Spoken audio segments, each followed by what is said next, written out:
বর্তমান সংবিধানে যে ব্যবস্থা রয়েছে তাতে আরও এক ফ্যাসিবাদের উত্থান হওয়া সম্ভব। তাই জুলাই সনদ বাস্তবায়ন করতে হবে বলে জানান প্রধান উপদেষ্টার বিশেষ সহকারী অধ্যাপক আলী রিয়াজ। জাদুঘরে হিন্দু ধর্মীয় কল্যাণ ট্রাস্টের মতবিনিময় সভায় তিনি আরও বলেন, প্রত্যেক ধর্মের সুরক্ষার জন্য সবাইকে ঐক্যবদ্ধ হয়ে কাজ করতে হবে।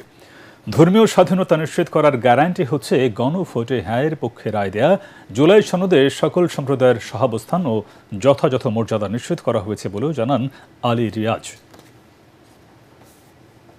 কোনো রাজনৈতিক দল যদি ক্ষমতায় থাকতে চায় তাহলে জনগণের ম্যান্ডেটের প্রয়োজন হয়, কিন্তু সেই ম্যান্ডেটের পরিবর্তে সংবিধানকে নিজের ইচ্ছামতো পরিবর্তন করে একজন ব্যক্তি এই পরিস্থিতির সৃষ্টি করতে সক্ষম হয়েছিলেন, কারণ বাংলাদেশের সংবিধানের মধ্যেই এমন ব্যবস্থা ছিল এবং এখনও আছে, যাতে করে আরও একজন ফ্যাসিবাদী শাসকের উত্থান প্রতিরোধ করা খুব দুরূহ হবে।